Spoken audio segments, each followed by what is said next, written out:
This episode of Recording Studio Rockstars is brought to you by Atom Audio, Isotope, Native Instruments, Lewitt, and Grace Design. You're hearing my voice right now on the new Lewitt Ray microphone with Aura, Auto Gain, and EQ mode through the Grace Design M201 Mark II mic pre, mixed through Isotope, Voice Enhancement Assistant, RX, Ozone, Neutron, and Nectar on Atom Audio monitors. Please check out our awesome sponsors using the links in the show notes. It's a great way to help support this show. Now get ready to rock. I know it's easy to say stuff like this, but it's really, really true for me. Before we did the renovation, I was just a client here, and I came and I had to cut a vocal really, really quick. And they said, oh, the only room that's available is Studio B. This very long story short, I did this vocal with Whitney Woerz. I opened the microphone and immediately it had that thing.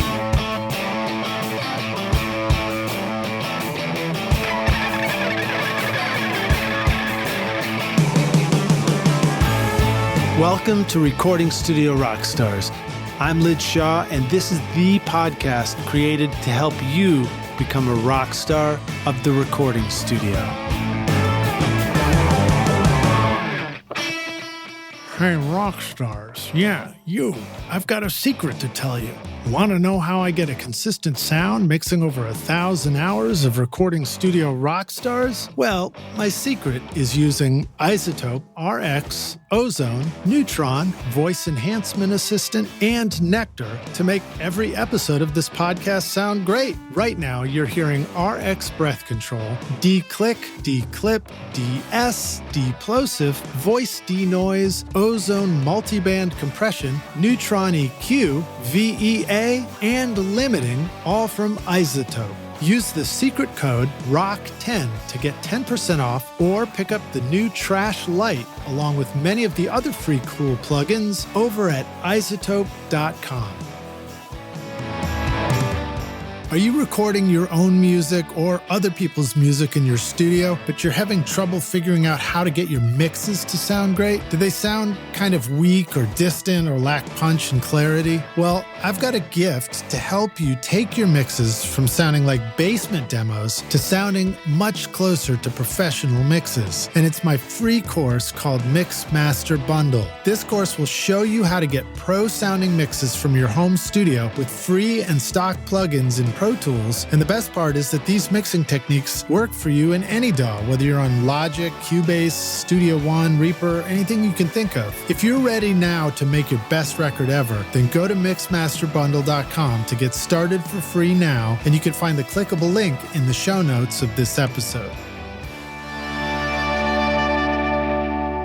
Howdy, Rockstars. It's your host, Lid Shaw, and welcome back to Recording Studio Rockstars, bringing you into the studio to learn from recording professionals so that you can make your best record ever and be a rock star of the studio yourself. My guest today is Glenn Rosenstein. Wow. A multi Grammy-winning producer, engineer, and mixer who began his music career at the legendary Power Station recording studio in New York City, assisting alongside some of the best producers and engineers, as well as at New York's historic Sigma Sound Studios, where Glenn became a mixer and remix engineer, creating work for such artists as U2, Madonna, Talking Heads, the Ramones, Ziggy Marley, Lisa and Cult Jam, James Brown, Miles Davis, and many others. Glenn's music production and mixes continue to be highly visible and diverse, from Whitney Woerz, Carly Simon and Earl Chinna Smith, to James Taylor and Black Uhuru, West Sheffield, and Biff Naked. Cool names, too. Yep. He produced Benedictines of Mary project for Decca Universal, which was Billboard magazine's #1 classical release. When you think of Rosenstein, you think of cloistered nuns. Why wouldn't that make sense? But anyway, sorry to interrupt you. Well, force of habit. Wow. Hey, all right. Very, very good. As a producer, mixer, and engineer, Glenn's projects have won 3 Grammy Awards, 5 Grammy nominations, an Oscar, and a Golden Globe Award. Yep. Did they send you a globe that was made out of gold? No, they sent you a most improved mixer certificate or something like that. MVM. Yeah, exactly. Exactly. Hey, thank you. Thank you for your work. Glenn's work is responsible for record sales well in excess of Lord. 300 million units. Back when units were actually record sales. Have you ever put a unit on a turntable and put the needle? What does it hurt the needle? Yes, it does. Yes, it does. But yeah, that was, that gives you a sense of proportion about the length, depth, and width and breadth of how, I hate saying how old I am, but yeah, that's length, depth, width, and breadth. Those are good words. We need those measurements, don't we? That's clearly the fifth dimension, I think. Yes, exactly. Never worked with a fifth dimension though, but there it is. So Glenn's music. Oh wait, I said that. No, I didn't say this next part. His music production and mixing credits for film and television include The Sopranos, Celebrity Circus, The Last Emperor, Cannot Blown forget. Away. That's how I'm feeling right now. Indeed. You cannot forget Celebrity Circus because that is that's the pinnacle. I don't even remember that. Was that around the time of Love American Style? No, it was actually, I think it was a summer replacement show on NBC broadcast, and they came to us and they were looking for music. So, why the hell not? And that was quite a bit of fun. I'm going to have to ask you if you did any after school specials too. Yeah. All right, so let's Janie see. is a drug addict. I did that one. Before she got a gun. Right. Exactly. Let's see. Married to the Mob, Charmed, Beverly Hills, 90210. Yes. All My Children, and Buffy the Vampire Slayer. Mm-hmm. That was a Biff Naked track that we had done. That's pretty cool. I mean, I was doing a record where Will Kimbrough spent all the time while I was mixing. He hung out in my living room and he binge watched Buffy the Vampire Slayer. Really? He said it was an awesome experience. Well, I have the distinction of having done music. Oh boy, this is a bad thing to admit right out of the box. But having done music for The Sopranos and never actually watching an episode ever. Oh, good, because I've got a Sopranos quote I'm going to be hitting you with here shortly. Nice. So. And I will have no reference point whatsoever. You're missing something good, man. I've heard it's fabulous, but I grew up in Brooklyn. So you're like, I invented this shit. My God, come on, man. I've seen all of this already. To me, that's reruns, They're like, that was my idea. The thing he just did to the guy exactly. Because of what the guy did or didn't do. I invented that. Yeah. I grew up in the Brooklyn of old before it became, the haven of actually music creativity, all the recording studios that have opened in Williamsburg and that whole area. When I was, back in those days, that was a must-to avoid area. And boy, how that has really changed the face of, I guess, the creative center of New York City. Like Williamsburg area? Williamsburg, yep. And, it's great. We worked there a number of years ago with Tony Maserati, of all things. Tony, I love name dropping him, but we'll have plenty of chance. Right, to do that. And he used to be my assistant, and now he is my master. But Tony and I worked at a recording studio. I think it was called The Bank, and I remember parking my vehicle on the sidewalk as close as possible to the door to the studio because I didn't want to get mugged. It was like that. And now it's, have you been to Williamsburg? Now you actually pay for a mug in the gift shop. Yes, exactly. Nice. Very nice. All right, let's see. I'll see if I can keep getting through this intro here. No, that's not going to happen. It's never going to happen. Right. As both songwriter and producer, Glenn's work with reggae artist Snow led to a chart-topping single in Canada. That is correct. Huge in Canada. Huge in Canada, exactly. In addition, Glenn has overseen production of a landmark multi-DVD project for Saturday Night Live's 25th anniversary, producing the surround remixes and audio for 60 unique music performances, as well as 60 musical comedic sketches. That just rolls off the tongue. Musical comedic sketches is my specialty.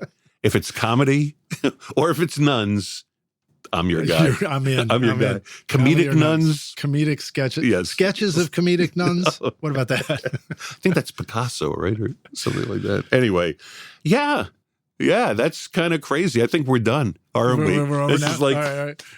Let's see here. And I even got to the good part where I say, you'll hear what I'm about to say in a sec, but let's see, the Saturday Night Live stuff included Mariah Carey, Sting, Aretha Franklin, Metallica, Nirvana, Paul McCartney, Snoop Doggy Dogg. I love that you spell it out all the way. Well, for clarity, for people who are either my age or too young to even know who he is, must be spelled precisely. Yes. Paul Simon, Alanis Morissette. Isn't that ironic? James Brown and Bruce Springsteen, to name just a few. Glenn has also partnered in the renovation and restoration of the historic Fame Recording Studios in Muscle Shoals, Alabama, which is where we are joining. We are welcome, Lidge, and to all of your friendly listeners to Muscle Shoals, Alabama. So we'll be talking about that in just a moment. We're sitting in the control room of Studio B, and if I look up, I see twinkling flickering stars on the ceiling. I don't even know. Each one of those stars was no joke. It's a hand stolen Christmas tree. Well, that too. It was hand penetrated and glued. Come on, Lidge. Come on. And this was a major piece of work. So I invite all of your listeners to come on down to the Shoals and see some amazing history. The things that were recorded here.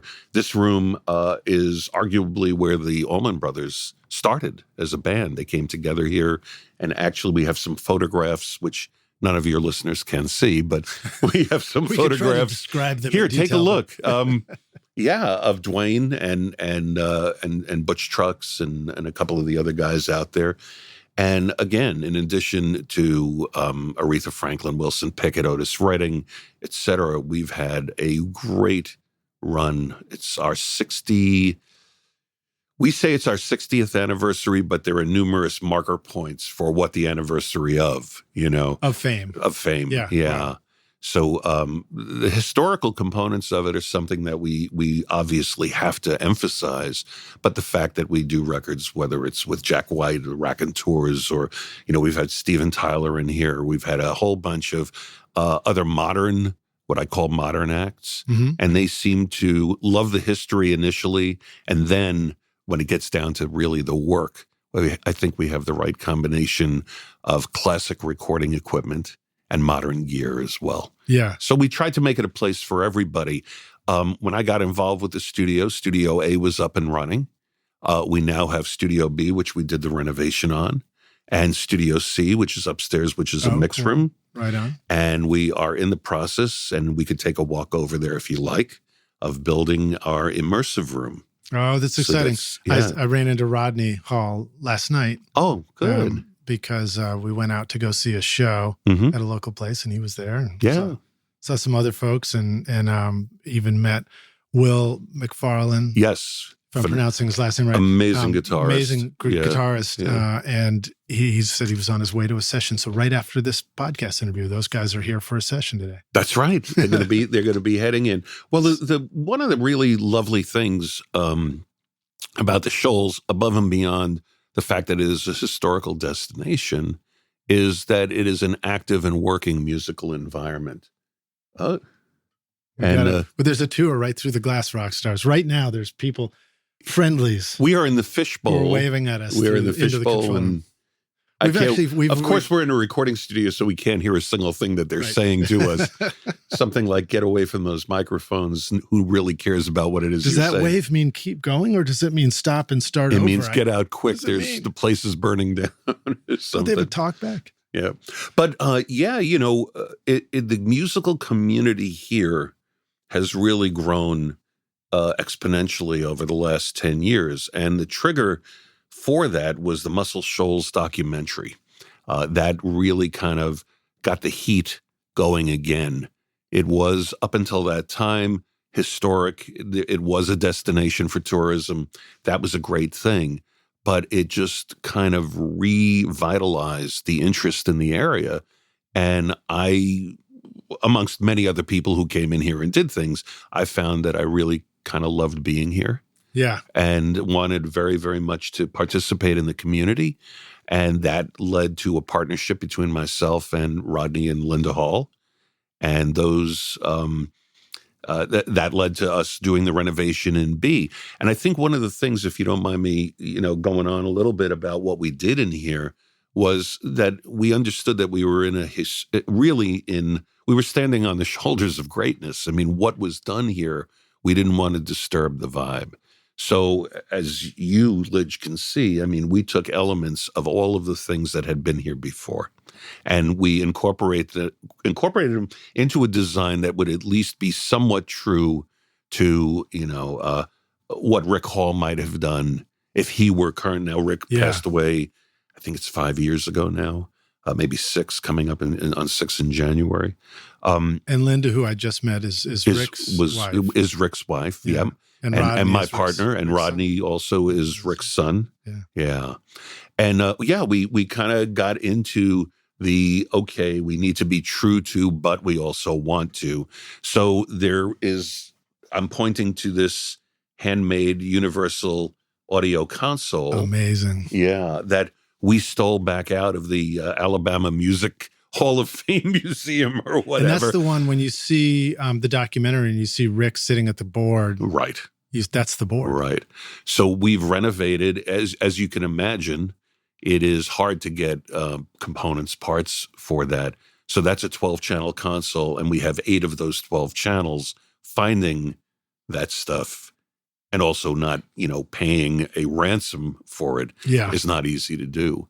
So we've got 8 of those 12 channels, working and on board, and people come in here, and it really is kind of a revelation. Awesome. It is pretty awesome. And then we combine that with the SSL that we purchased through a broker, but it was the console that Stevie Ray Vaughan did the vast majority of his work on. Wow. And I wanted this very, very much because we have a Neve in A, and I did most of when I was mixing full time, and that's all I was doing before I was producing. The 6000 E series for me was always like that was your board. That was your pencil. Well put. I mean, that was the deal. So I thought to myself, if I was ever foolish enough to become a recording studio owner or whatever, or partner, that this would be the board, that I would put in place. That's awesome. So that's what and then of course we have a nice collection of modern and vintage gear, and we share some of that gear with some of the other rooms in here as well, between whether tie lines or we move things in and out. But the thing to me that was key, and the reason why I did this in the first place, is I've worked at studios all over the world. And I know it's easy to say stuff like this, but it's really, really true for me. Before we did the renovation, I was just a client here, and I came and I had to cut a vocal really, really quick. And they said, oh, the only room that's available is Studio B. This very long story short, I did this vocal with Whitney Woerz. I opened the microphone, and immediately it had that thing. The room sounds amazing. So in all of the reno aspects of it, we took real care to not get ahead of ourselves and go, well, maybe if we check. No, the cutting room, the large room over there, is identical to what it was all the way through. We cleaned it up a little bit. We replaced the lights and that kind of stuff. But aesthetically and sonically, it's identical.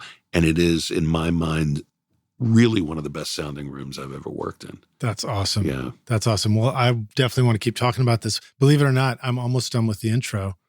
And the last line goes like this. And last but not least. I'm so sorry, man. No, it's all right. It's great. I love it. We're just rolling. Yeah. I consider Glenn a longtime friend and mentor. Absolutely. To me in Nashville.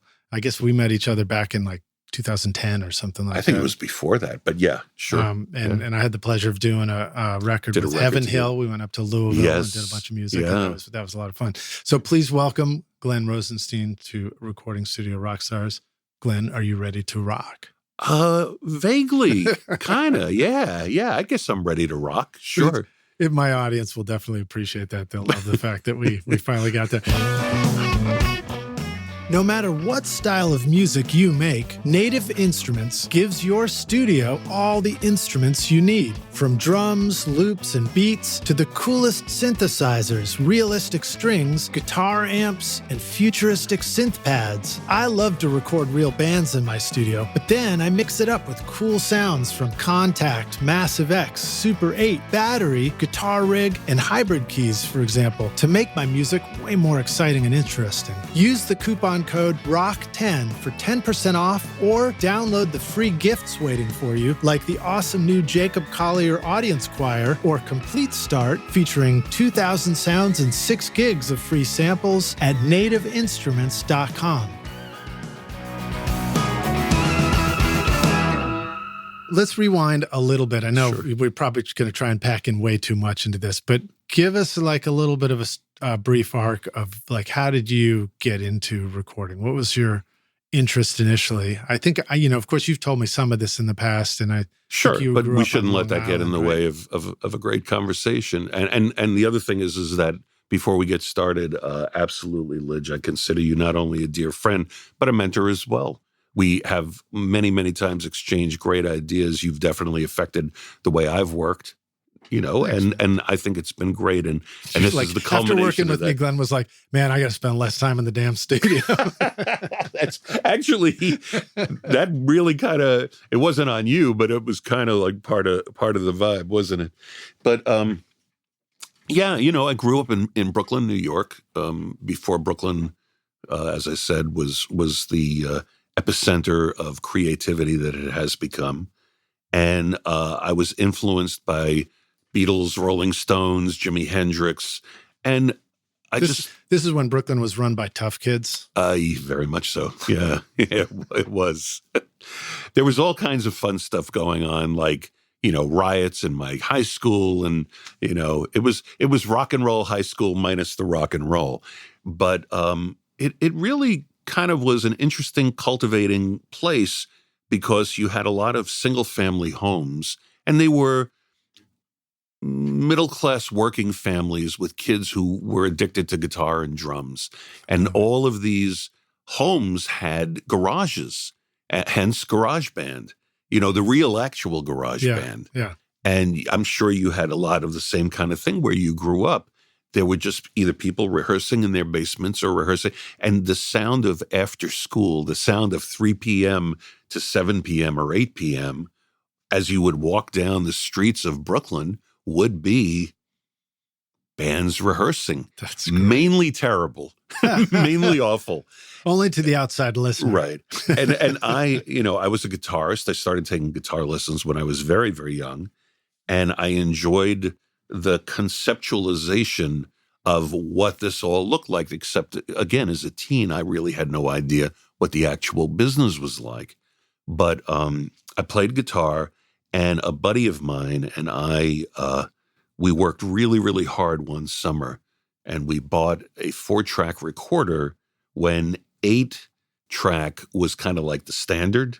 Maybe 16 was just coming in, and we recorded it. So we Paul McCartney, right after he got out of the Beatles, did a solo album, and he played all the instruments, and that to us was insanely fascinating. So we buy this 4-track recorder. We're capable of doing this. My bandmate and I are sitting and recording, and word got out in the area that we had this miraculous piece of technology that would.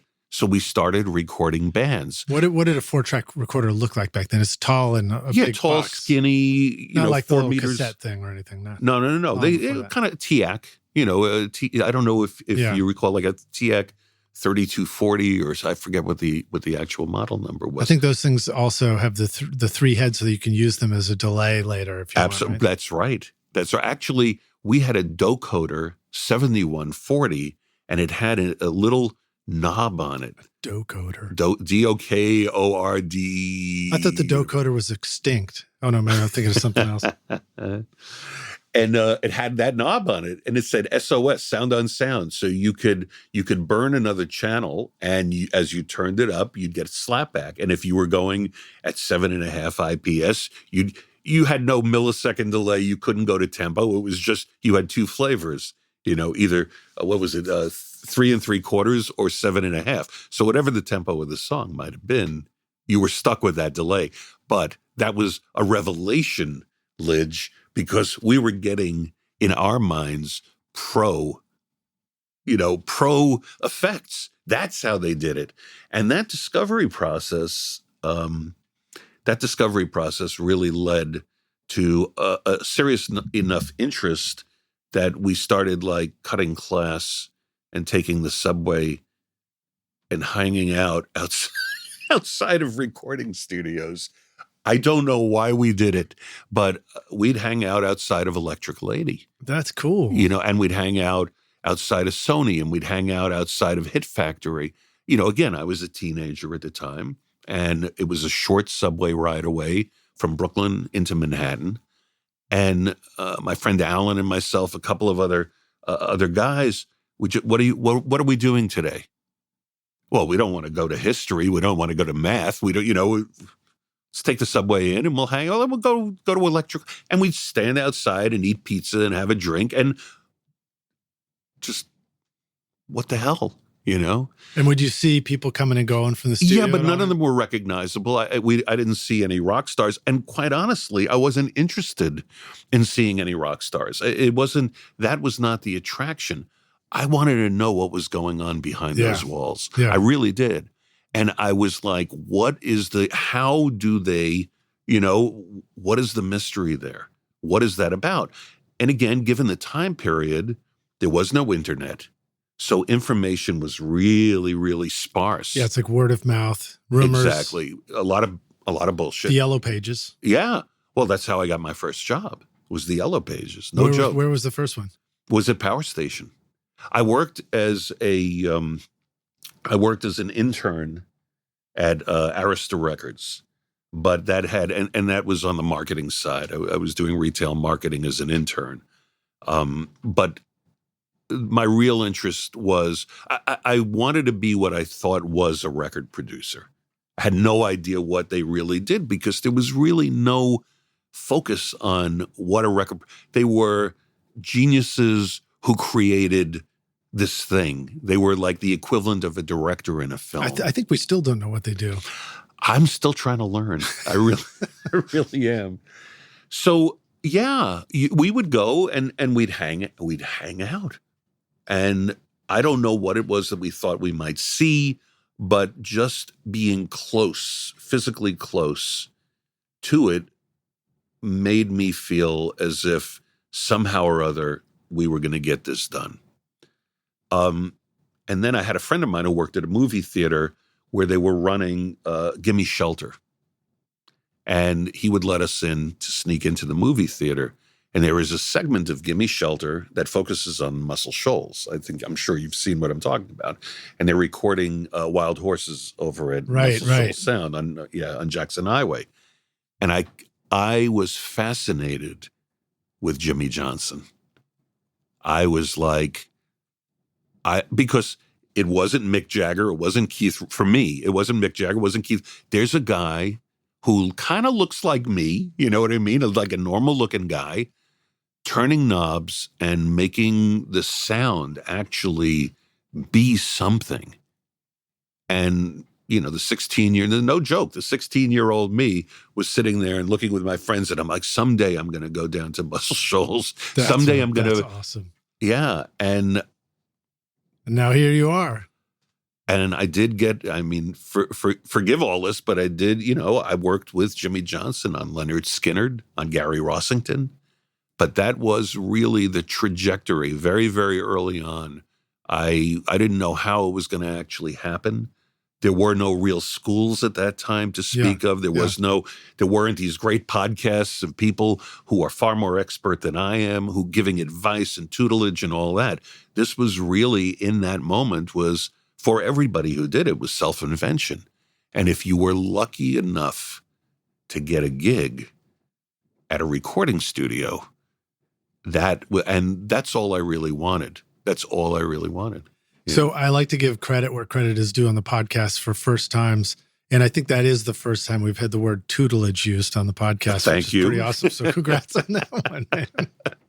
I've got a couple of others as well. We're looking forward to it. So Jimmy Johnson, do you want to say anything more about who he is for the rock stars? Well, Jimmy Johnson he passed away a couple of years ago, and he was one of the original Swampers. So he played on Aretha Franklin's Respect. Anything that's come out of here. What was his instrument? He was guitarist. Guitar. Yeah. But he also was a very astute engineer and producer. And I don't know the exact specific history, but I think he discovered Leonard Skinner.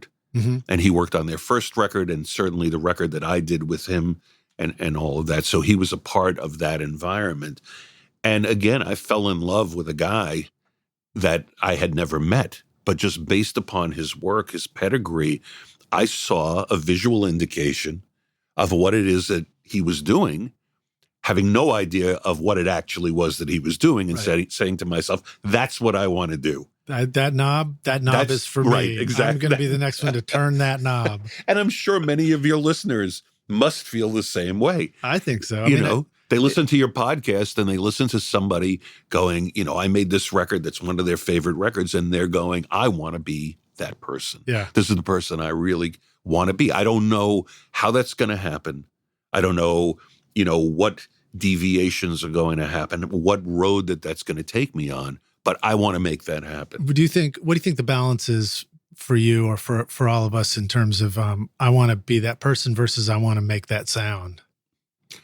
That's a great question because I have no answer for that. I don't know. I mean, I could ask you the same. I mean, you are a more than competent engineer, producer, mixer. You're doing, the podcast and all of that. I don't think that, here comes some pontification, so hold your breath. I don't think that people live a two-dimensional life. I think it's three-dimensional. So you're going to be influenced by tons of different types of things. Your motivations, your reasons for wanting to do stuff are going to be varied and could change from minute to minute, hour to hour, right? So I think that I found very early on a place that I thought I would be comfortable and was just opting for a seat at the table. Once that seat became available, then it brought on a whole bunch of other opportunities, problems, challenges, the reality of actually working within the environment, dealing with artists, dealing with record labels, dealing with managers, attorneys, all of those kinds of things, the creative process, all of those were the long road. But I think that in each step of that, and I know you resonate with this as most of your listeners would, each step of that provided not only another set of challenges, but another set of opportunities to provide solutions. Yeah. And if you were good at providing solutions, you went to the next step. Yeah. I've always thought that engineering in particular is the skill of the workaround. It's like very much so. There's always a problem. And so how can you get around this problem and solve it and keep the session going? And knowing you, I feel like what I've seen is you started out with the engineering side of things. And then as you grew that, you seemed to ease into the administrative side also of music. Yeah, maybe. And I mean, I think I seem to recall. So tell us about like your time at Power Station and then Sigma Sound too, because I remember you had some great stories about that. Yeah, I mean, here I was a guy with a passion and I needed a gig. Right. I mean, again, the technology in those days, people can make records very, very easily in their homes right now. In those days, you had to work in a recording studio. Right, somebody had to let you in. Exactly. And that's well put. And I got the Manhattan Yellow Pages and opened it to recording studios and literally called every single studio in New York City begging for a job. You used a term once when I was talking about something I was doing, and you said, smiling and dialing. Smiling and dialing. I was like, yeah, that's it. That's exactly right. And I got to the P's in Power Station, it was Power Station. And there was a woman who I have just recently reconnected with. At the time, her name was Lourdes Keene. And she was a studio manager, and somehow or other, I was able to get through the receptionist and get to the studio manager. And I got her on the phone, and I was like, look, I would love to come in. And I engaged her in a conversation. And toward the end of the conversation, she said to me, look, Glenn, things are a little bit slow right now, and I'll keep your resume, your CV on file, which I didn't have a CV because I didn't do shit, I still don't know what CV even means. It's credits, some French word. Anyway. And yeah, so she basically was brushing me off, and I'm like, I'm going to make a play for this. No joke. And I said to her, well, it's all well and good that the studio is not, very busy right now, but at some point the studio is going to be really busy, and then I'll be fully trained and I can just step right into the role. And instead of me having to learn when things are, it got really quiet on the other end of the phone. And she was like, come in on Monday. Now, of course, the addendum, the asterisk to that is that I became not a recording engineer, not an assistant engineer, not even a gopher. I was the weekend night receptionist. I love it. So my job was essentially, to score drugs and take home hookers. And I mean, it was New York, late 1970s. Wow. And I'm not romanticizing it. It was dangerous, but I get to run off with the circus. I get to do that. That's awesome. And it was absolutely, at the time, it was a combination of blissful and nightmarish. The bliss was going from, I did do live sound for a little while, and I worked, with like cover bands. And they were doing imitations of, forgive imitations, but, they were doing covers of Springsteen and Bowie and all that. And I went from doing that to sitting in the room with Bruce Springsteen and David Bowie. Right. And yeah, it was a nice jump up. So that component of it definitely made it worthwhile. But it was also, I was getting paid next to nothing. Right.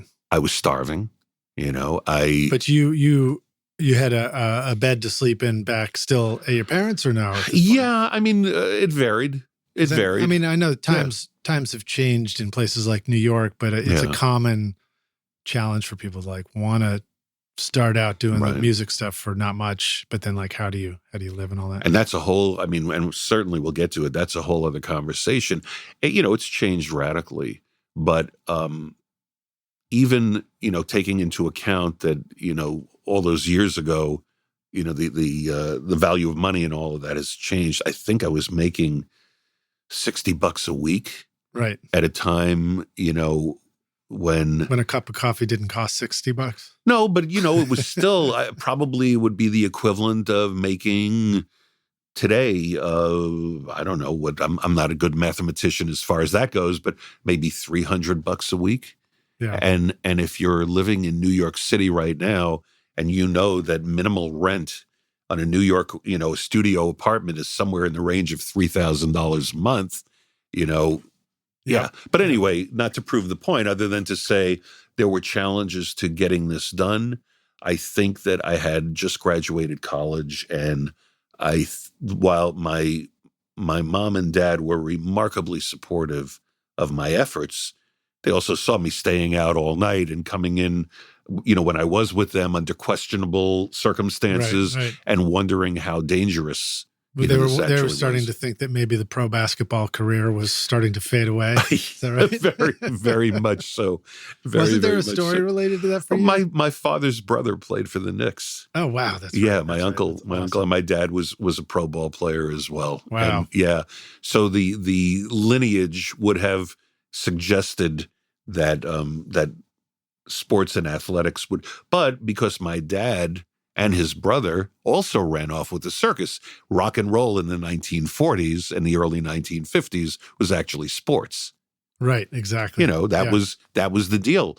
And then when the music industry became, sufficient enough to support people, then it became rock and roll. That's cool. In 2024, Adam Audio celebrates 25 years of designing industry-leading monitors in Berlin, unveiling the Arctic White A4V and A7V series, available for a limited time. With the XART ribbon tweeter design, customizable speaker voicings, and SonarWorks integration for room correction, these monitors deliver professional-grade sound perfect for Grammy-winning producers and home studios. Make your studio cooler than cool with the Arctic White series and get the Adam Audio A4V and A7V with an extended 5-year warranty at adamaudio.com. I like hearing the Yellow Pages story. That's actually how I found my first gig. Really? Alex the Great in Berry Hill was going through the Yellow Pages and looking up the number of the place. Robin and Brad Jones. Yeah, Robin Eaton, Brad Jones. And so it's funny to think that if the power station if you had not been able to talk her into it, you would have ended up at Q Division up in Boston. Right? I have worked there actually. I did some work with James Taylor in Q Division. That's awesome. So yeah. All right. Yeah. So you any particular producer or artist that really resonated with you at your time in the power station? Well, I'll tell you that Bob Clearmountain has zero recollection of this, and so does Neil Dorfsman. But I was the weekend night receptionist, as I said, and they saw how reasonably excited I was about being there. Not inappropriate, but, I showed enthusiasm even for the awfulness that job actually was. And they would say, put the phone, we'd be talking about 1 or 2 in the morning, put the phone on night answer. Night answer meant it rang directly into the studios themselves, and sit in the back of the room and keep your mouth shut and just absorb, just learn. So because they'd be in there working late at night too. Yeah. And I mean, that's, again, the Springsteen record, The River. I wound up assisting on the album, but I started just sitting in the back and being extraordinarily quiet. And, I'm still in touch with Gary Talent after all these years. Gary was one of the members, or still is one of the members of Bruce's band. And they were remarkably nice to me, but I was definitely the lower than gopher, and worked my way up through that process. And, Did you have to go through that learning thing that we all sometimes have to go through about don't, be quiet, don't talk, don't ask questions? I still am. Yeah. Yep. I started a podcast, so now I get credit for asking lots of questions. It's not easy. The dumber, the better. Yeah, look, even at this late stage, and I'm working in a multitude of different environments, and some of them are in entertainment and some of them are not. But one of the things, Lidge, clearly that you bring to the game and working with you and being your friend, and I think I bring to the game, it's enthusiasm. And the difference is not the enthusiasm, but whether or not it's unbridled or not. Unbridled enthusiasm would be looked at as a negative, right? Because people are creating and they don't give a rat's ass about what you think. They don't want to know about what you think. But if you have a real enthusiasm for your job, and in a quiet way, the quality of your work is the thing, then you have an opportunity. Yeah. So, it was great that early on, whether I did the right things or didn't do them, it was, to your point, there were plenty of learning experiences for screwing that up. And, we have to have made our mistakes. I was able to put enough of a cap on it to allow it to proceed. And thankfully, it really became the one thing led to another. Yeah. I mean, everybody always says that a big part of the secret to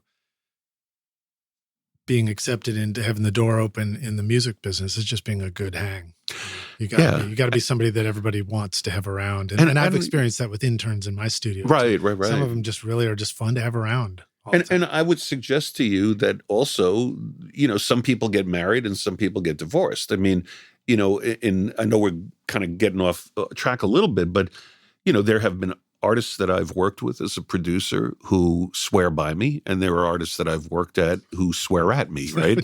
You knew I was going there. And, that's fair. That's fair. You're never going to be all things to all people. And some that swear they never met me. Yes, exactly. You're who? But yeah, you know, I think with age comes a certain amount of wisdom that way. And you know that you're not necessarily the right fit for everything when you're young and you haven't made your bones yet and you're accepting you want to take everything on, right? You know, there's nothing I can't do, which is bullshit, but there's nothing I can't do. And even the things that you know are really not the right fit, and creatively they may be, experientially they may be, but personality-wise, you know, there are projects that I turned down because I met the artist and I knew that it was not going to be the right thing. And those moments are really tough because you want the gig. You want to get paid for your work. And some of those artists may have a reputation beyond the one-to-one personality thing, Lidge, that, you know, you want to make it work because you want to be able to brag to your friends, look at who I'm working with. And there have been, which I'm not going to share who they are, but there have been a number. And look, there are people who passed. Of course, there are people who passed on working with me. You know, it's an overstuffed business already. You know, there's far, far more producers, engineers, and mixers than there'll ever be need for. So you have to sit there and go, okay, the fact that I still get asked to do a record is a remarkable thing.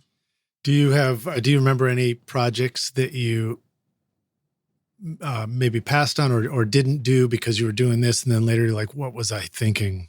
What was I thinking? Missed opportunities? Yeah, I mean, yeah, there definitely were some missed opportunities.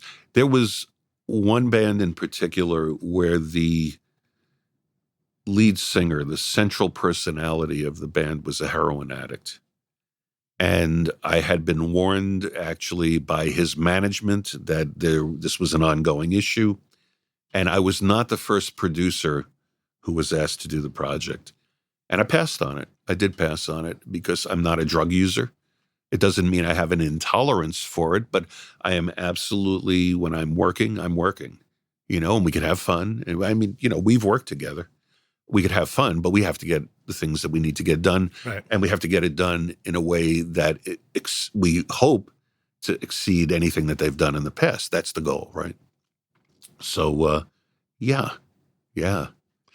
Let's see here. So you were at Power Station. The next up is Sigma Sound Studio. So tell us a little bit about that. Power Station, remarkably at the time, was going through, hard to believe given the history of it, but they were going through a cutback, and I was one of the last hired kind of thing. So I was let go. But it was nice because Bob Clearmountain called Jerry Block. Jerry Block was the general manager of Sigma, and said, I got this guy for you, and, you know, would you take an interview with him and all that? And the rest is my history. I mean, yeah. But Sigma is where you really focused on, you found your footing with mixing. Yeah, right? Very, very much so. So So what I mean, that was a while ago, but what do you want to say? What do you remember about at the peak of mixing there? You know, what a process was like? What was a day of mixing like? What was a lot of the work that I was doing, I'd say half the work I was doing was, in those days, there was not quite as much collaboration as there is these days.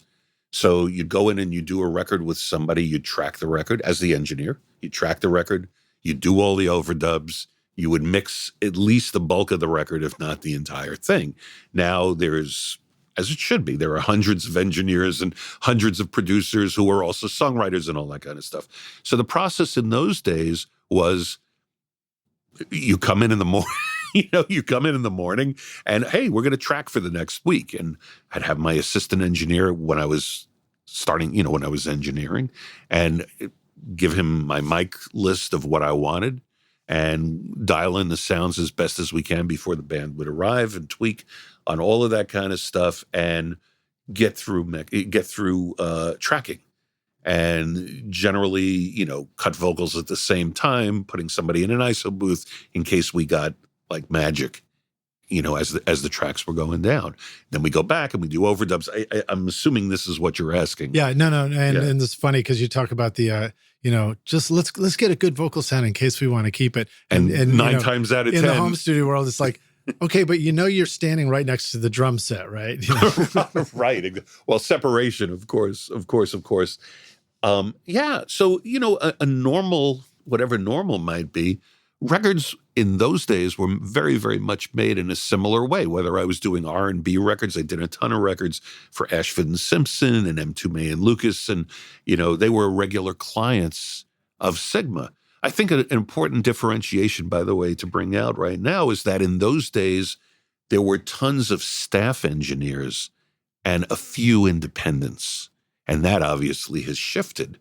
There are very few staff engineers anymore. Right. So people would come to the power station because they wanted to work with Bob Clearmountain. They wanted to work with Neil. They wanted to work with Scott Litt or any of these other masterful engineers. But those guys were tethered to power station.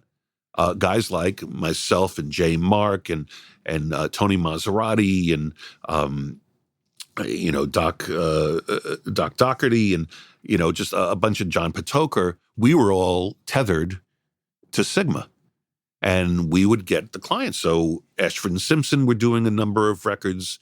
I'd wind up on an Ashford and Simpson record. It was on a schedule, and that's how I went. I wasn't asking, nor were they asking for me. They were like, "Oh, we're working at Sigma. We're working at Power Station. We're working at Record Plant, Hit Factory, whatever." And the stars were the studios, and the engineers. They have great engineers there, but that whole star system that has ultimately evolved over the last 45, 50 years, it didn't start out that way at all. That's a trip. Yeah, that's wild. As far as like doing the record start to finish, where you're tracking, overdubbing, mixing. Did you find that you had any sort of favorite moments? I mean, favorite parts of the making of a record? I could tell you what the least favorite part is. Sure, tell me about the least favorite part. I want this to come out right. I'm pretty good at getting really good vocal performances out of people. That is one of the things I think that is a plus in my world. I really, really don't like comping. And it's such comping vocals, and it's such a necessity, and it has only grown. I keep saying back in the day, and I hate that because it's like, get off my lawn, you kids. But back in the day, when all we had was 24 tracks, and 2 of those tracks were allocated for either a click track and or a data track. If we were printing SMPTE time code or whatever. So you only had... When you say data, I mean, my first thought was SMPTE, but was there also a time where the data was like the MIDI control? It wasn't. It was proprietary. So we had Allison automation on an MCI. Amongst the other consoles we had at Sigma, we had an MCI console. I forget if it was a 400 or 500 series, but it was heavily modified. And there was Allison automation, continuous band. Don't ask me to explain. Same as Allison Research? Yes. Yeah. The gain brains and the key packs and all that? Yes, exactly. Yeah. Yeah, that's exactly right. So they made what I would consider to be not quite as primitive as NECAM. Does that resonate? NECAM? The words do, yeah. Yeah. Neves automation, not quite as primitive as that. But, SSL automation was a complete revolution in the industry. Really changed it. Yeah. So it was somewhere in between there. But how it worked was you had to print on one of the audio tracks the data that was being generated off the moves on the console. Okay. Oh, that's right. Your automation was writing to the track. It was writing to the track. And then you would take a patch cord out of that track you just wrote, and you would put it into another track to update it so it would read the existing data. You would be additive. It was a good idea. You'd be additive, whether it was mutes, rides, solos, whatever it was you're going to do. And that was all you really could do. At this point in your career, were you guys already reminiscing about the good old days of making records? Exactly. So anyway, I'm sorry to go on about this, but yeah, that was the automation that we had. And I don't even remember what got us down this road. Oh my gosh. But yeah.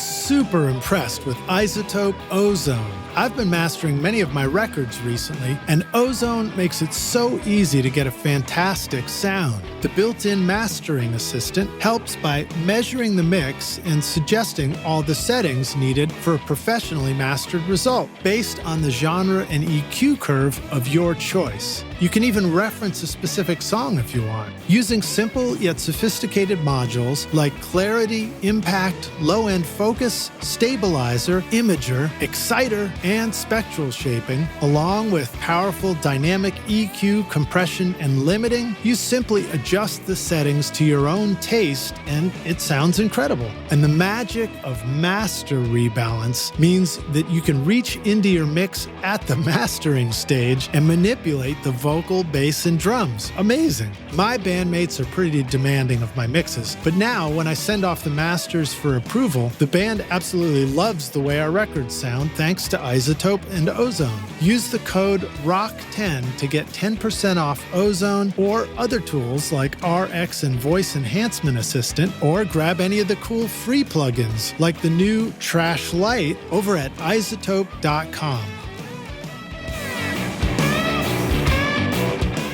What do songwriters, music producers, DJs, EDM, TV, and film composers all have in common with you and me? We all crave captivating sounds that elevate our music to the next level. That's why Native Instruments is your ultimate creative companion, offering a vast library of sounds for your studio. Whether you're crafting hip-hop beats, indie pop melodies, classic rock anthems, serene meditation tracks, pulsating dance floor hits, or intricate orchestral compositions, Native Instruments' complete bundle has you covered. From drums, loops, and beats to dynamic synths, lifelike strings, and vintage instruments like electric bass, guitars, and keys. The possibilities are endless. Use the coupon code ROCK10 for 10% off, or download the free gifts waiting for you, like the awesome new Jacob Collier Audience Choir and Complete Start featuring 2,000 sounds and 6 gigs of samples over at nativeinstruments.com. Hey, Rockstars, we're back now for the jam session, the second half of the show. My guest is Glenn Rosenstein joining us here at Fame Studio B. Glenn, are you ready to jam? Yeah. I still don't know what that means, but I say no, it's great, man. It's great. Share a story of working with Madonna. You Can Dance. Well, I worked on the first album and I worked on You Can Dance. The You Can Dance thing was more of a mixing thing. On the first album, I was involved with her vocals. After telling you how much I hate coughing vocals. And that's what we were talking about. And again, the perspective was working with Madonna. She was a brand new artist, but she was remarkably tenacious. And I don't know if you know, but this is a great story. Seymour Stein, who was the head of Sire Records, was in the hospital and recovering from a fairly serious operation. She went to the hospital and auditioned for him in his hospital room. Wow. This is who this person was. So we used to joust quite a bit. There was a lot of verbal. I'm sure she has no recollection of who I am at this point. This is 40 years ago or whatever it is. But we used to joust a lot. And I just called her, a has-been Donna Summer. And she used some sort of word that I can't actually. And she was right, forgive me for giving you more of the personal side of it than the actual technical side or whatever. But I genuinely loved her. I thought she was freaking phenomenal. And the fact that she went from somebody who I was just, and again, I had no responsibility in it, Reggie Lucas, Jelly Bean, Mark Kamens, these were the guys who produced and got that. I'm an engineer, and privileged to get to work on it. And I was certainly not the only engineer. There were a lot of different, J. Mark worked on it, John Patoker, I mentioned earlier, worked on it. But I could see that coming. That's my point is I could see that coming. You could tell this is going somewhere. Yeah, she didn't have like the greatest voice I had ever heard. There was a lot, as you could tell if you listen to the early records, there was a lot of vocal doubling, actual real doubling going on. And I know that Reggie Lucas didn't struggle, but, there was, he wanted to make great records, and he was an excellent producer. He was this is also a time when making a great vocal record required, it was a limited palette of things you could do compared to, all the tools and tricks we have now. I mean, you could do things with a harmonizer, but the 910s, the resolution on them was not really, if you stepped off more than, 1 or 2%, you were starting to hear artifacts. So in other words, when you say you could do things, people would actually use the harmonizer to try and correct, adjust the pitch of. So you would bounce between. I guess I should be more clear. Of course, this was in the age of analog because there was no digital. Right. So you would be adding a generation sonically because you'd be bouncing between tracks. You'd have the original vocal take that theoretically was already comped, so it was already put together, and you would patch in to a harmonizer. Or, whatever. But in those days, there really was only an Eventide harmonizer. It was, I think we were using either a 910 or a 949. Is that right? Mm-hmm, mm-hmm. And we would bounce to the adjacent track. And in real time, if there was a word, we'd have a lyric sheet with us and we'd mark off where we thought it had to come down a little. It was a little sharp, a little flat. And by the way, this was across the board. I mean, this wasn't only with Madonna. This was with virtually anybody who we felt it was how it was done. If you wanted to do some manipulation, this is what you would do. So you'd be punching in and trying your best to not screw it up. Thankfully, you wouldn't necessarily be going over anything that was not erase that you didn't want to erase. Right. But you also, again, as we were talking about, what was led us to the whole thing with the Allison Research Automation is you only had 22 tracks of the 24. And if you spread your drums across 6 or 8 of those tracks, okay, so now you're narrowing it. And you also had in those days, which I know you're well aware of, crosstalk. Right. So you could not put a bass drum next to a vocal because you would still it would bleed through. On the tape machine and through the console too? Exactly, yes. All over the damn place. The MCIs were tough consoles for a number of reasons, and not the least of which were the crosstalk was very, was to my ears was prominent. And one of the things about the SSL, whether initially it was arguably the best, worst, or whatever sonically, it was getting ready for the digital domain in a way. There was a cleanness to it, Mm-hmm. There were not the crosstalk issues. The automation was one channel, SMPTE time code ran it, and all of that was, was really, really cool. And was Sigma the place where you first got the SSL experience? Yes. Yeah. Well, actually, no. There was an SSL at Power Station, and I think it was the first SSL in the United States. Phil Wagner and I think, argue about this. Phil I forget, he's either the CFO, CTO, CFO, CEO, whatever. But we go back a long time, and Lidge, we argue about what gear was in which room and all of that kind of stuff. And of course, I'm usually wrong, but the first SSL in New York was at Power Station. And before I left Power Station, I really got to fiddle around with it. And actually, that was one of the reasons why I got hired at Sigma. They were preparing to purchase one, and they wanted somebody who had experience. And again, in the context of all of those years ago, computers were not prevalent in our day-to-day work anywhere, certainly not at home. So somebody who actually understood how that SSL might work had a desirable skill that made them an easier hire than if they didn't. So, yeah. Tell us a little bit more about the remix stuff that was going on there too. Well, that was a big jump. That was a huge jump for me. Jump? You mean like career-wise, or a jump in time here? Yeah. This is essentially the era of the possibility of remixing music. Yes. With a dance focus. Yes. So the dance marketplace became very much kind of like playlisting today, if that makes any sense. There were influencers, but those influencers were DJs. And culturally in New York and LA were really influencing what got played on radio. So people would go to the clubs, including music directors of radio stations and all of that, and they would hear tracks. And the DJs, obviously, in those days were working between two turntables and essentially creating, with non-remixed songs, their own versions of remixes. Right. So they're taking the original albums and then playing part of this again, part of this again. Exactly. Syncing them up to other songs, doing mashups. It was very, very, very primitive, but it kept people on the dance floor, and it influenced A&R people. It influenced musicians.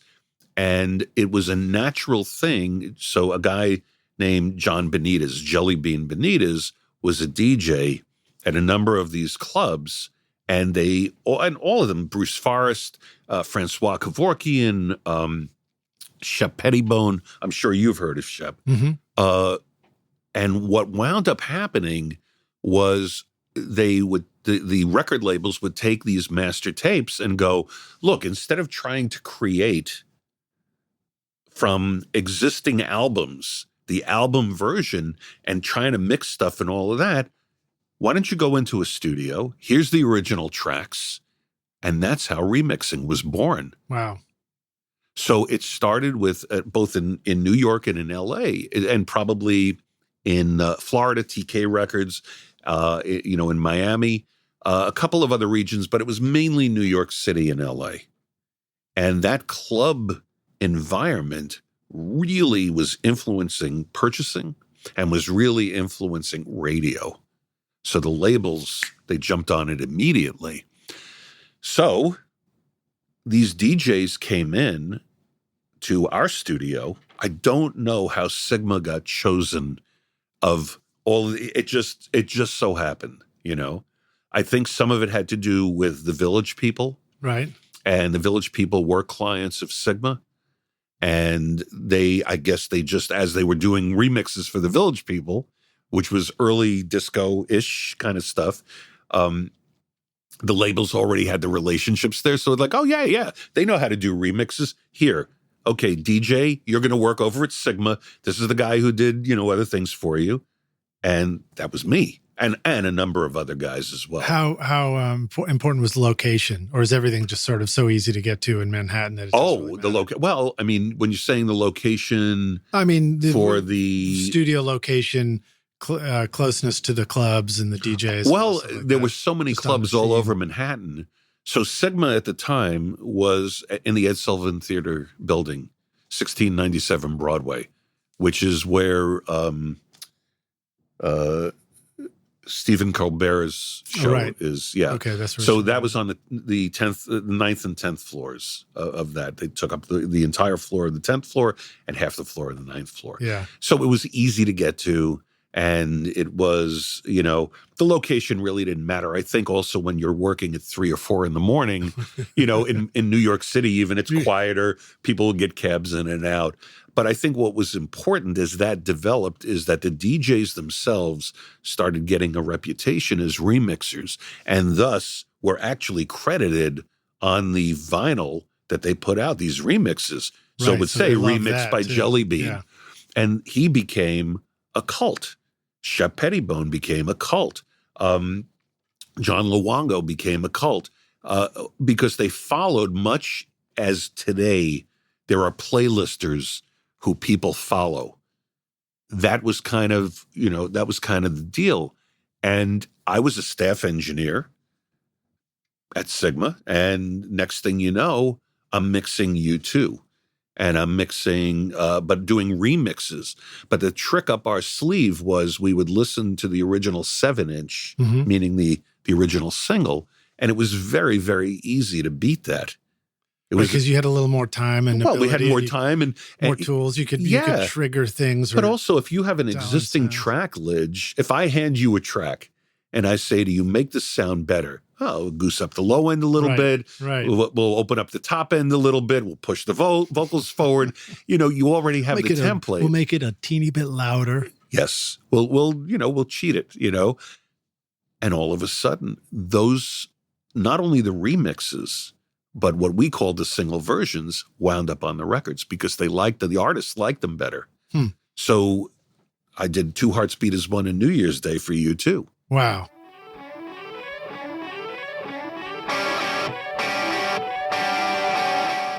In 2024, Adam Audio will celebrate 25 years of researching, developing, and manufacturing industry-leading monitoring solutions in Berlin. To mark this milestone, our friends at Adam Audio are unveiling a very special limited edition series of monitors that will look gorgeous in your studio and sound as awesome as your music. Introducing the Arctic White A4V and A7V series, available for a limited time to pro and home studio owners like yourself. The clean, glossy white finish exudes a decadent feel and will stand out in any studio or in-home audio system. Featuring the XART accelerated ribbon tweeter design and customizable speaker voicings, the Arctic White A4V and A7V have the full specifications of the original design. Plus, with SonarWorks integration for automated room correction, you can fine-tune your monitors to your control room's acoustics. Plus, with SonarWorks integration for automated room correction, you can fine-tune your monitors to your control room's acoustics. Adam Audio's commitment to delivering professional-grade, high-fidelity sound to studios worldwide has made these monitors a perfect fit for Grammy-winning producers in both pro and home studios for a quarter of a century. Now you can bring that beautiful high-fidelity sound to your own productions and make your studio look as amazing as your music. Don't miss out on the new limited edition Arctic White A4V and A7V monitors, available for a short time with an extended 5-year warranty at adamaudio.com.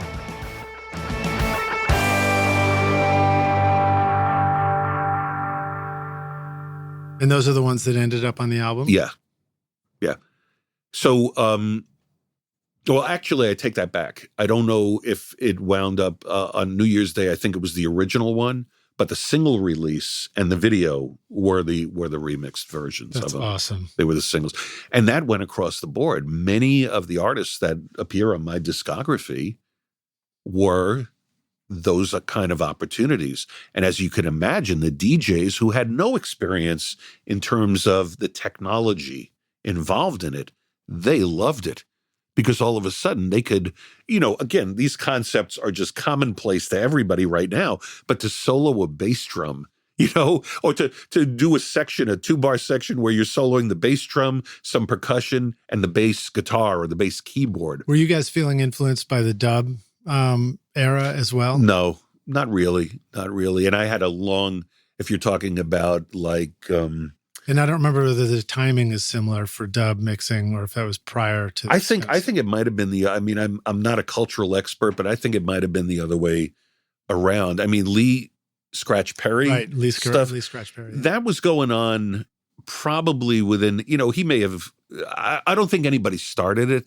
I think discovery happened. I want to say discovery happened simultaneously, right. But I could be proven wrong. It's just cool. I mean, regardless of which way the tentacles ran or whatever, it's just cool to hear about these concepts. Right.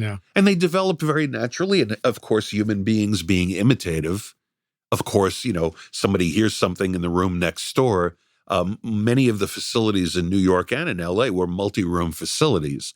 And I'm fond of saying back in those days, it was so easy to get jobs because I'd just leave the door open. So if I was mixing, a track for the Ramones, and somebody was walking by from the other room and they heard that going on, even though they weren't familiar with the song because it was brand new music, what a great advertisement. Unbelievable. Yeah. Like, hey, would you. So I was doing some stuff for Full Force, which were a group of producers who did, I did Lisa and Cult Jam and all of that stuff. And we left the door open And Talking Heads were working in the room next door. I was in 5 and they were in Studio 7. And that's how I wound up working for 3 or 4 years with the guys in Talking Heads. That's awesome. They heard what we were working on. And Chris and Tina at the time said, why don't you come in and do a remix for us? And we all did that together. I was the engineer and the guys in full force. We did a remix for Radiohead and I forget what other song anyway. And then I wound up, they liked, at least at that time, they liked working with me.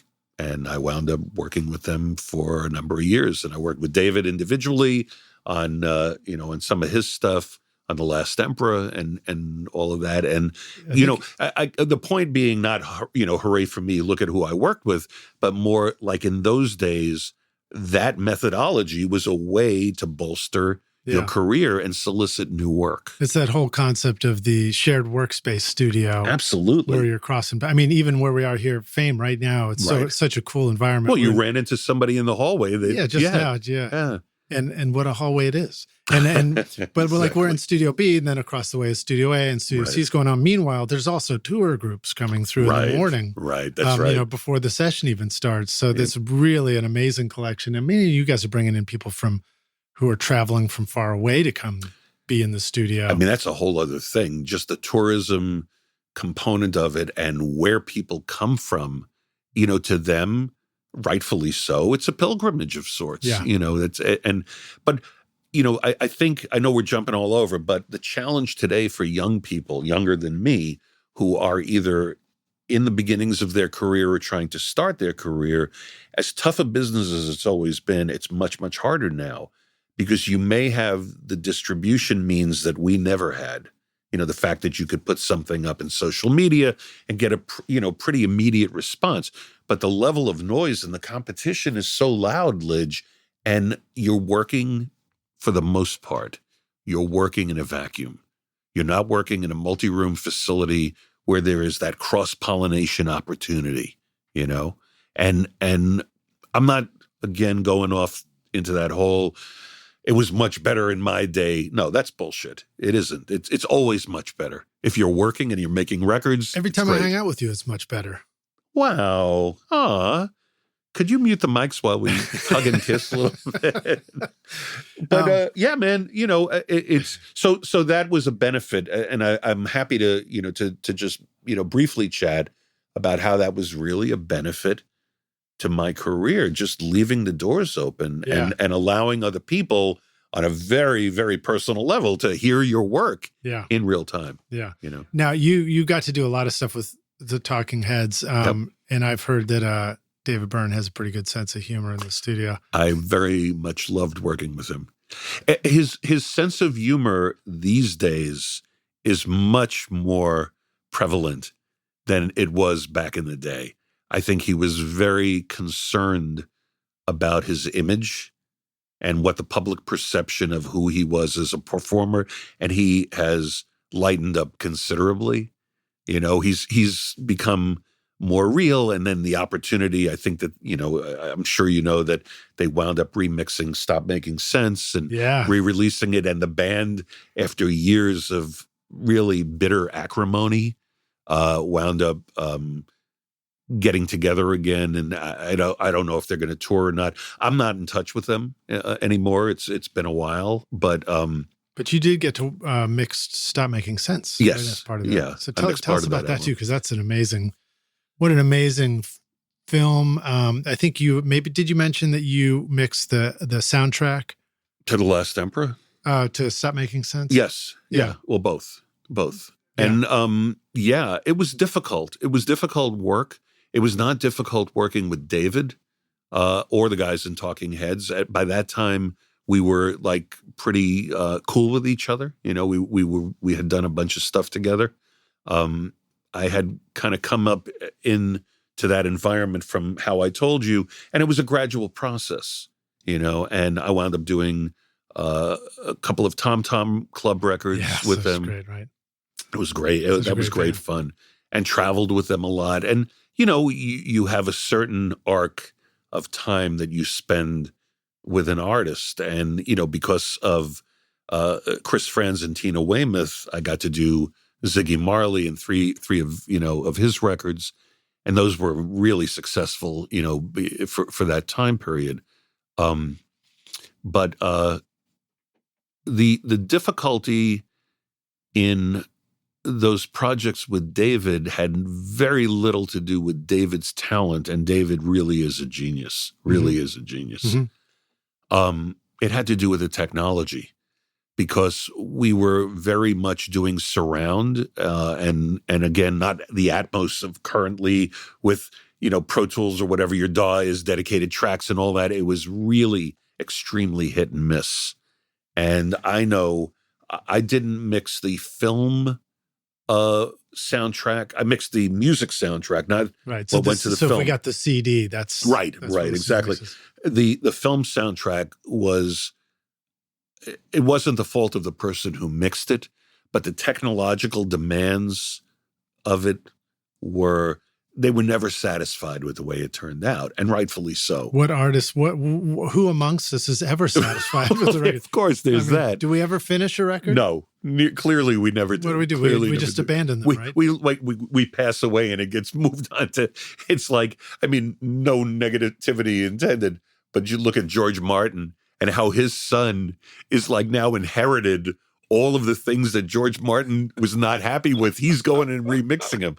And I'm sure George Martin's grandson or granddaughter is going to go, well, if we could just tweak Paul's vocal one more time. We finally got it right. Finally got it right. Yep. Oh, wow. But yeah, there was, this is no inside stuff. There was not happiness with the way it turned out.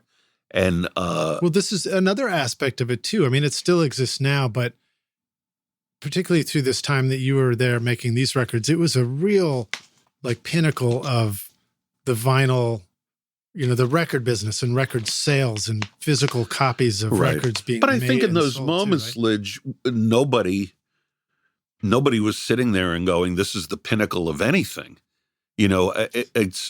This is the pinnacle of being a pain in my ass today. Right. It never was day to day, because I think everybody that I've ever worked with in the business, whether they were other producers, engineers, mixers, musicians, 99.9% of them were thankful.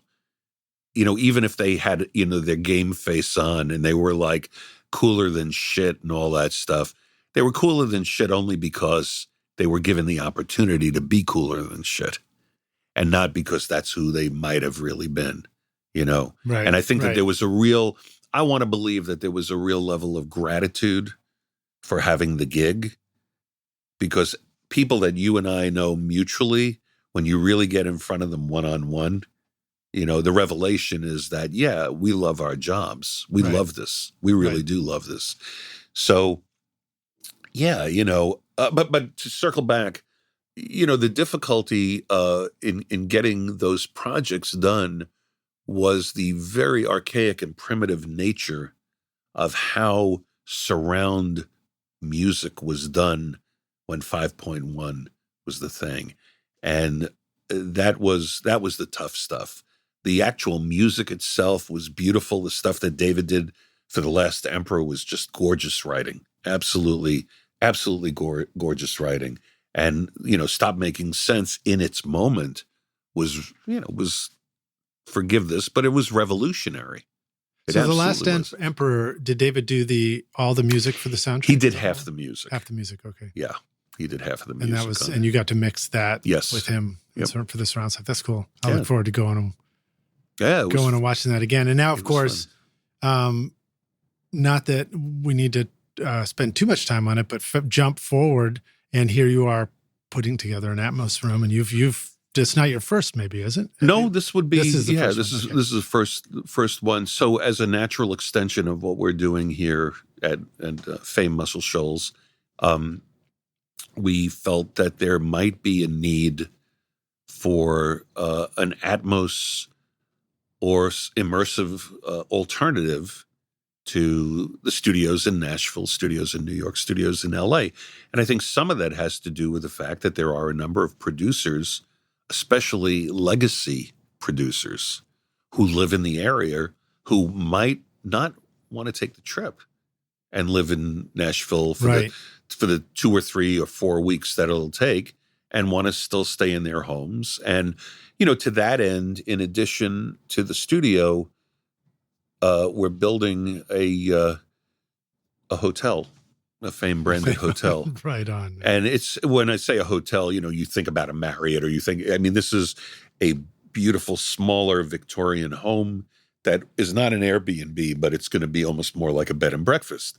And the beauty of that is you can stay there, walk across this gravel driveway, and walk right into this hopefully world-class immersive room. That's cool. That's exciting. Do you ever feel like the time that you've spent watching YouTube videos, trying out mix tricks, and tweaking version after version of your mixes has gotten you nowhere? Have you been looking for a simple, straightforward, step-by-step process for creating a pro mix that won't take you years to learn? What if you could have a Grammy-winning mix engineer who understood all your mixing struggles and could coach you through them? If you struggle with any of these questions, then the Ultimate Mixing Masterclass is just for you. Now you can discover the proven step-by-step mix system from Grammy-winning mixer Craig Alvin for consistently creating a pro-quality mix from your home studio that will sound amazing everywhere. Listen to this quote from one of our students, David. Quote, "Absolutely the most informative and helpful block of information and mentoring on the mix process that I've ever been a part of. That was like sitting behind a mix engineer for years, watching and picking up tips along the way, but condensed into a 6 to 7 hour session." Close quote. Look, I'm so confident that this will take your mixes to the next level that if you can't get a killer mix within 30 days, I'll give you a full refund, no questions asked. So if you're ready to take your mixes to Grammy-winning quality, then go to ultimatemixingmasterclass.com and start now by checking out the free preview of the Ultimate Snare Mixing Trick. And I'll see you at the front row table of the Grammys. Cheers. Well, it's a lot of fun to come down here. It's my 3rd visit to Muscle Shoals. Love having you here, man. Thanks, Absolutely, man. yeah.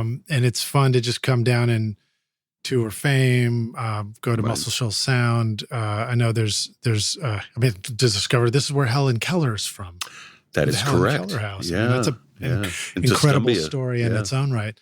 So it's really, really a great visit. And Rockstars, I highly recommend that you find a way to come down. We'd love to host anybody who wants to come down. We love having visitors. I will also say it's a very affordable trip, and a place to come visit and very relaxed. Yep. As I stopped in the guitar shop down the street, the Guitar Boutique, and that's great, isn't it? Don Parker. Yes. Saying his name right. Yeah. And he pointed out the window and he's like, right there, you see that right there? That's 5 o'clock traffic around here. And I look out, there's a couple of cars go by. And I was like, yeah, it is. It's really, the times I've been here, it's never stressful. There's something about this area, I don't want to dive into politics. I don't want to dive into, any other stuff. There's just something about this area that gives pause to the insanity that, all of us, all of your followers and kind of have to deal with. It's a relaxing place and a fine place to make records, and always was. And it's great that we're on the upswing again, that that we're able to offer up things that are competitive. Yeah. With what you would expect. I'm glad you added that, because I think that I forget to mention that. I almost say come on down here as like, come be a tourist and take the tours. Well, and do that both. is the thing to do. Yeah, but do both. Yeah. Yeah. The reminder, Rockstars, is you absolutely can just come down here. Yeah. And work with everybody who's here, and make your next record. There are younger bands all the time. Yeah. There are younger bands that I've worked with here that Aretha Franklin has no meaning to them. Otis Redding is somebody that they've never heard of, but they walk into a well-equipped studio that has a nice balance of recording equipment and talented staff engineers. We actually, shockingly, we have staff engineers, just like the old days.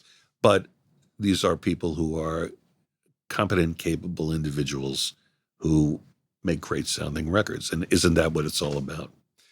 So another artist that you worked with is Ziggy Marley. You got to produce a few records. Yeah. You've told me some pretty cool stories. None of which I can repeat or I can think of.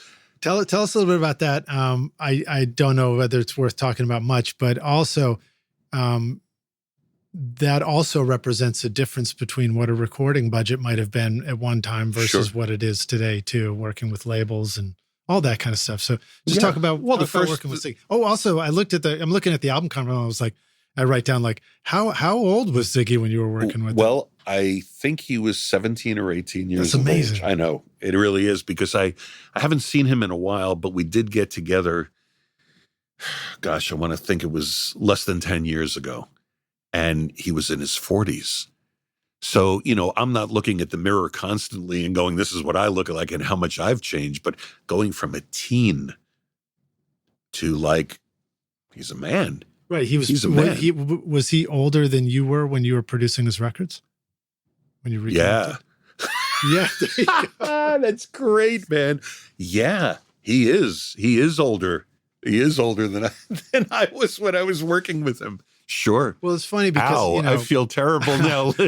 No. I just think about like oh my gosh. I think about, I remember hearing you talk about working with Ziggy Marley, and in my head I'm conjuring up an image of Bob Marley, and I'm thinking about you working on a record that is, represents a legacy of music or whatever. And then I would go, and then I'm studying and looking at the record, I'm like, oh shit, man, he's working with the 17-year-old kid who's making a record.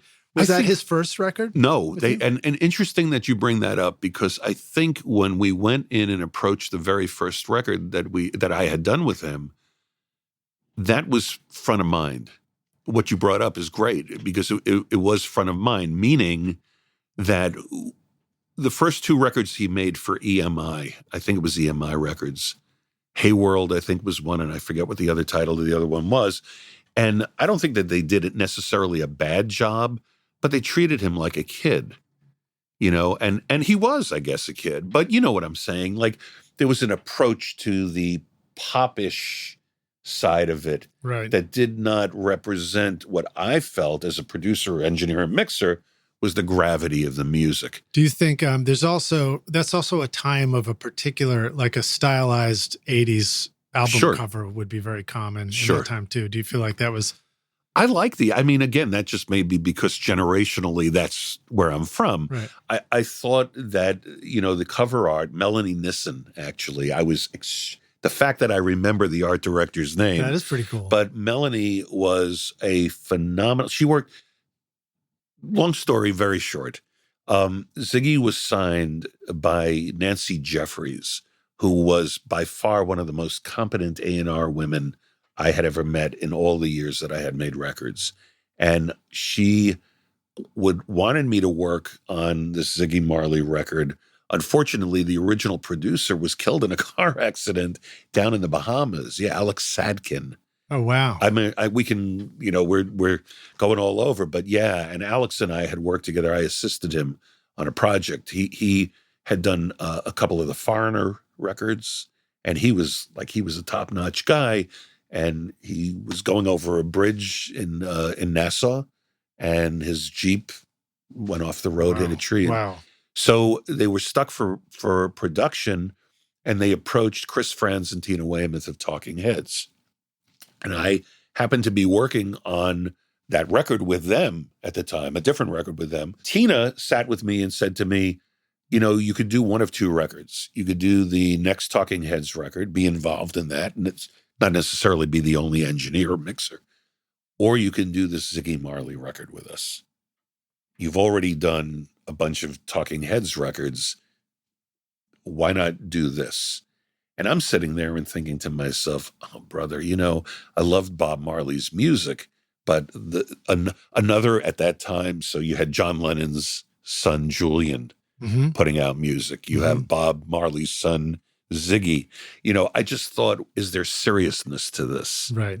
And to your earlier point, just wanting to encapsulate the gravity of that moment, and trying to make something that would transcend, to your point, the 80s vibe of it.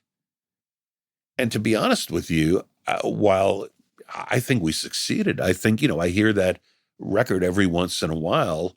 If I'm listening, to Sirius XM or something, and I'm like, this is really not bad. This is really not bad. Yeah, this sounds great. And then a reminder, Rockstars, of course, we will have link in the show notes to go listen to the complete discography, or as much as we can get into a playlist with Glenn. Yeah. And please do go check out all these great records, because there's such a vast amount of music. One thing I'll share with you, by the way, is we were talking about Earl Chinna Smith, who I met on those records. And here we are all these years later. I'm producing an album for him beginning, we were talking about what's coming up, on the horizon. And it is going to be populated with some very, very notable musicians. Chinna's discography, please take a look at his wiki at some point, if you care to. The artists he has worked with as a guitarist, as a producer, as a co-writer, it's transcendent. And he's finally making his record. And probably by the time this actually airs, we'll be in the thick of it. But we plan on working here and bringing in, a lot of his musicians. But that record and those series of records that I did with Ziggy still have consequence all these years later. That's awesome. Yeah. Was there a story to the process of getting, assembling the parts to go make the record with Ziggy? Were you involved in assembling the band and the musicians that were going to be on the record, or anything like that? How did all that work? Ziggy had it was Ziggy, his brother Stephen, who is an artist now and obviously in his own right, and his two sisters who were involved in it. And it was kind of Ziggy's version of the I3. So it was Ziggy Marley and the Melody Makers. Right. And he was touring with an Ethiopian group who I still keep in touch with. I'm a faithful old dog, but called Dalal, Dallol. I hope I said that right. Right on. And he brought them into the studio. So the first record we did was at Sigma in New York in Studio 5, and we had 11 musicians. We had not enough ISO booths, but the fact was they were so excellent, so proficient at what they were able to do, that the leakage was not a problem. It really didn't matter. And they were tried and true, because most tour bands may not appear on records, right? They put in ringers to do it. But these guys were fabulous. They were great. So they were the tour band as well. So they were the tour band, and they were well rehearsed, and we were, able to get in immediately and start tracking. And again, they also had the same mindset. They were from Africa. They were political. They were definitely, there is a gravity to this music that needs to be heard. Right. The music has a message. Yeah, very much so.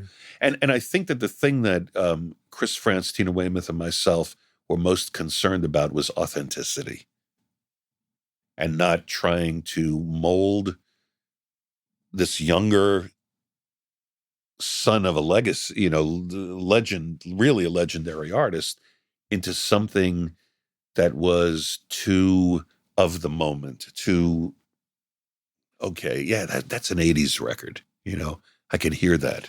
Right. At this point, you had the wisdom to know whether you were putting your own stamp on something, and when to not do it. Wisdom is something we could say in retrospect. I would say luck. Because if the record failed miserably, then they would have meaning the record label would have said, put your stamp on right, it? exactly. And there was no, and that's the point also, there was no stamp. I mean, this was what this guy was meant to do. This was not any kind of like, okay, you know what, Lidge, here's what we're going to do. But keeping the thought process of authenticity, and not going for the gimmick, and not going for the 80s tonality that was very definable now in retrospect. It made sense, and I'm really, really grateful that that's the case, because I could still, there's a lot of records that I've done. I'm not ashamed of them, but I definitely know that they were very much of the moment. Right. And this hopefully. You mean sort of they have a style that seems like a Well, sonic signature, right? Right. Right. You think about what snare drums sounded like, and the variety, what an 80s kit. And again, this is just some types of music, but an 80s kit sounded like, what the Power Station sound and the Bob Clear Mountain sound sounded like, and how the antithesis of that was informed by Seattle, right? So the Seattle tone was not that big, bombastic, cannon-like drum sound. These were much smaller, much more concise kits, and the focus was more on the vocalist and the message of the song. And then other things happened, and you had hair metal. I mean, all of those kinds of things. But categorically, I was hoping to be more of a documentarian and less of a stylist. Right. And man, I know we're really getting into the weeds on this, but but it's significant. And I think what's striking me is realizing that whatever we go through in our own experience, inevitably we're going to, like, I grew up in the 80s. So, right. I got my, I couldn't wait to turn my collar up. In fact, I still do that now with my jacket, and, and then, and then you kind of think of your own experiences being silly sometimes, and you move on to something and you think, but we have kids, we have daughters that grow up, and next thing you know, they're like, oh my God, is this like, if this is 80s or 90s, the sweater I'm choosing. I think about the styles that we experience, and then we see the next generation come along. They're like, oh my God, that's so great. And then but you go look back on music. Music is all about style, right? Isn't it? I mean, and that's the thing. And I think, I used to be fond of saying, that the biggest hit record that you do is what's going to kill your career in 7 years. Right.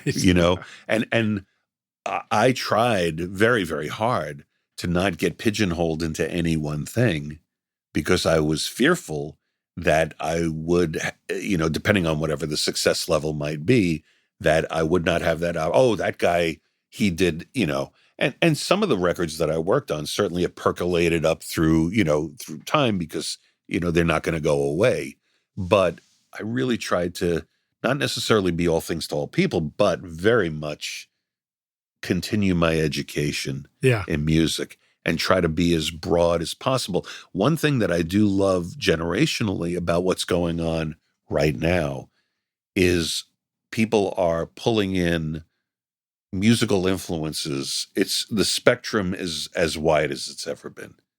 There isn't that, you can't really do this anymore. When I was coming up, it's like, no, that's too signature of an R&B track. Or if you were doing an R&B track, you can't use that drum sound. That's something that you'd hear on a Bon Jovi record, or, whatever those things might be. And I think nowadays, the capacity for younger creators to take the full palette and create something unique from all influences, that to me is remarkable. Yeah.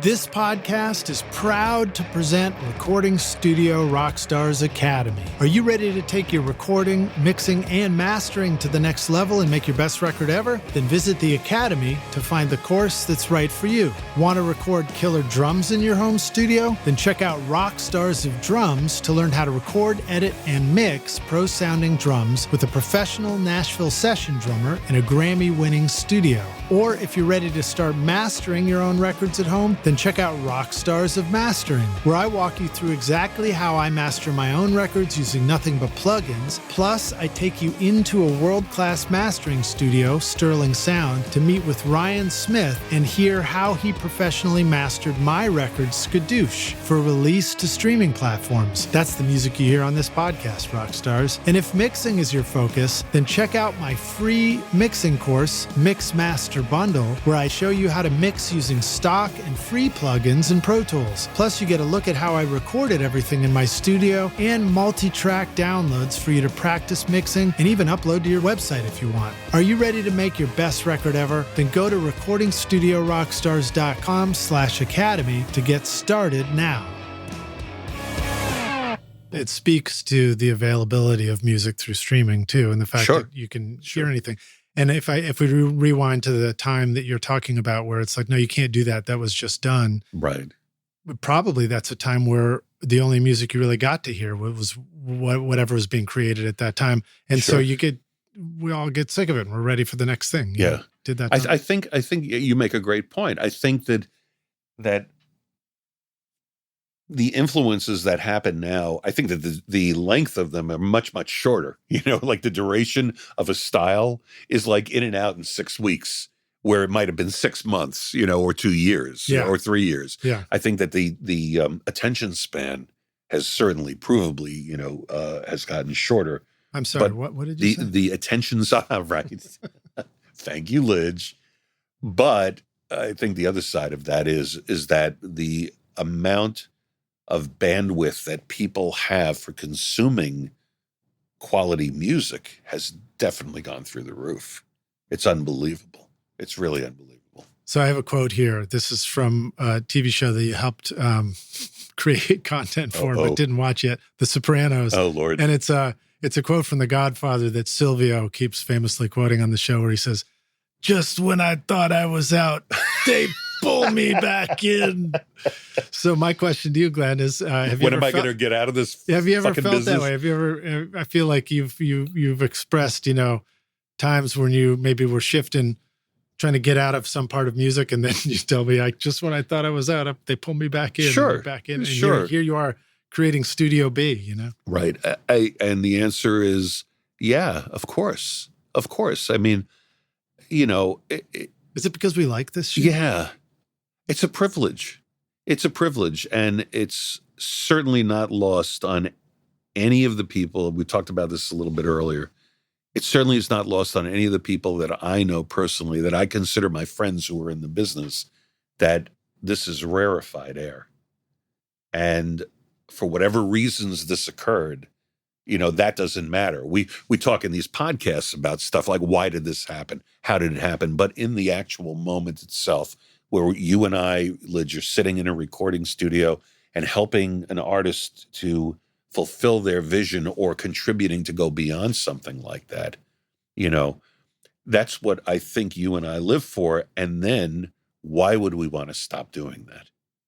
You know, the only reason for me to stop doing it is to just not get hired. You know, my time doing this is over, not by my own determination, but by the determination of the marketplace. And if that's what happens, so be it. But hey, as long as there's some people out there who are really, really talented, who feel like I can contribute in some meaningful way to some process that creates those moments, I'm there. Of course I'm there. So we're pretty much nearing the end here. But let me sneak in another couple of questions. Sure. You guys have taken this Magical Place Fame Studios, and you did something very cool with it, which was to create a little plugin for us to try out too. Yes, you want that's to tell right. us all about that project? Well, one of the pieces of my involvement in this studio has to do with some of the things that I do outside of the music business. I'm involved in financial services and private equity and all that kind of stuff. And some of the companies that we work with just so happen to be, you know, companies that do musical technology. So there are two guys who work at IK Multimedia, Gary Kersner and Dan Boatman. And I proposed to them the idea of doing a plugin which replicates the environments here at Fame, understanding full well that although all of your listeners need to come here en masse and get a sense of what it's like to work here, that is not necessarily going to be possible for all of them. Right. So, right. Yeah. And the plugin, so that lets us hear some of the sound of that mixer that's behind you. It's every space, including the original chamber, the echo chamber in A, which of course was on Aretha Franklin and all that other stuff. It is all of our consoles. It is the ISO booths and the main rooms of A and B. Right, with different miking positions. Exactly. I think, right? Yeah, exactly. And I will tell you that it was as satisfying to me to be involved in that project as any record that I've made. As soon as I got the plug-in, the first thing I did was use it to mix a record I was doing. And did you? I hope you liked it. I loved it. Yeah, I was putting it on the drums and making the drums sound more exciting. It's a fun trip. Yeah, it really is a fun trip. And so, Rockstars, just to be clear, a plug-in is not a substitute for you coming to fame. No, come on down here, make a record, come do a tour. But it's a hell of a gift take-home bag. Right. Get yourself the plug and take it home with you. Well, thank you, and I appreciate. Do you guys actually sell it in the gift shop? No, it's downloaded. Well, it's downloaded. There's no physical copy to it. It's all download. But yeah, that's been great. We've done some stuff with TuneTrack. We've done a number of drum libraries for them. Cool. So that's been pretty cool. We did those with Chad Cromwell. Jeff Balding was engineering that, and love working with Rick Currents and those guys. Man, they're fabulous because they have a real sensitivity to the desires. Lidge, at the end of the day, it's all about people, and that team at TuneTrack, the same thing with IK. Not just saying that. They take as much pride in their craft as you do or as I do. And working in that team was very, very much like making a great record. That's awesome. Both sides. All right, so closing question. This one is hypothetical. Yes. We're going to take the Wayback Studio machine. You get to go back and find young Glenn as he's like, don't bother me, I'm sound checking the band right now or whatever. And you say, listen, young Glenn, I've come back to give you this bit of advice. Here's the single most important thing you need to know to be a rock star of the studio yourself one day. What advice would you like to go back and give yourself? Don't waste time. I love it. Don't waste time. Well said, as they're trying to get in the control room here and get the session going. So thank you for joining us on the podcast, man. Dude, it's a pleasure as always to hang with you. Love you, Lidge. Thank you for the opportunity. I'll see you again next week anyway. Yeah, absolutely. But Rockstars, thanks for listening. Let them know where would you like them to go to check out more about you, or if they want to come learn about fame. My website is easy to find. Glenn with two N's R.com. GLENNR.com. Right on. There it is, Rockstars. Glenn, we'll see you around the studio, dude. Thank you, buddy. Cheers. Thanks so much for listening to Recording Studio Rockstars. If you enjoyed the show and want to help make it better, then please share this episode with your friends on social media and leave a rating and review on iTunes to help the podcast reach more rock stars like yourself. You can click directly over to iTunes or go to rsrockstars.com/review for an easy explanation. And remember to hit the subscribe button to keep up with weekly episodes. And if you're ready to make your best record ever now, then head over to Recording Studio Rockstars Academy, where you can start with my free course at mixmasterbundle.com. Thanks so much for listening, and thanks for being a rock star. I'm Lidge Shaw, and this is Recording Studio Rockstars. Now, go make great music.